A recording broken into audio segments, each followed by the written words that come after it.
¿Podría contarnos de aquel concurso de ciencia ficción del Estado de Puebla y CONACYT? ¿Cuál fue su experiencia en el mismo? Pues muy rara. Yo me enteré, yo escribía ciencia ficción y pues creía que éramos como 3 o 4, no muchos más, ¿no?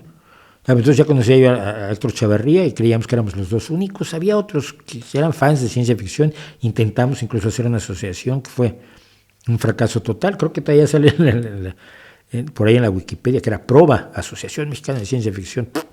No sirvió para nada, nos reunimos 2 veces. Eso sí, teníamos un logotipo bien bonito.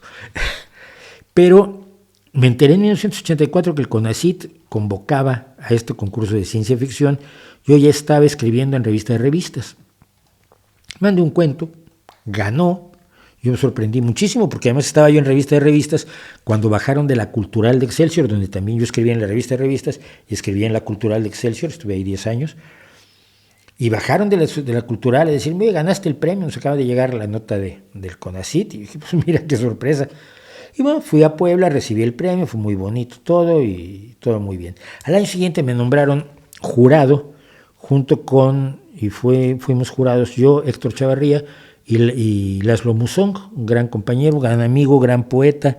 Él trabajaba en la revista Plural, que era también de Excelsior. Los tres fuimos, fue Laszlo, y yo no me acuerdo quién era el tercer jurado, creo que era Laszlo. Y recibimos un montón de cuentos, leímos un montón de cuentos, tomamos una decisión y punto. Hasta allí llegó mi relación. Algunas veces Puebla organizó, gracias a la entonces directora del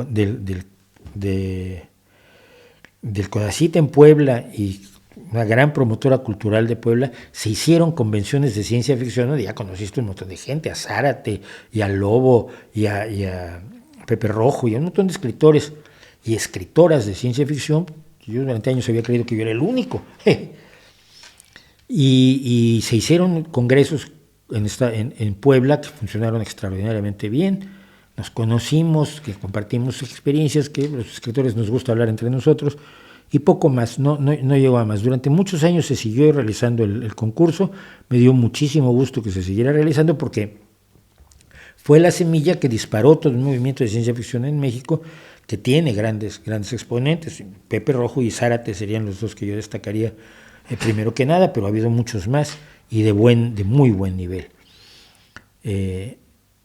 Había uno, no me acuerdo cómo se llamaba, Arturo Rojas, que escribió un cuento maravilloso que se llamaba El que llegó hasta el Metro Pino Suárez. Luego no sé qué fue de él, pero un escritor con un estilo espectacular. Y así suficiente, no mucho más, ¿no? Fue como una semilla interesante y luego fue parte de un movimiento mucho más amplio que llegó sí a la creación de la Asociación Mexicana de Ciencia Ficción y Fantasía, la AMCIF, que funcionó mucho tiempo, de la cual yo fui vicepresidente primero, luego tuvo varios presidentes, tuvo varios momentos, tuvo varias épocas y funcionó y promovió cosas, promovió publicaciones y una época que se publicaron muchos libros y antologías de cuentos de ciencia ficción mexicanos, que creo que se siguen publicando. Me acaban de pedir otra vez La Pequeña Guerra como por sexta o séptima vez para una antología y poco nada más.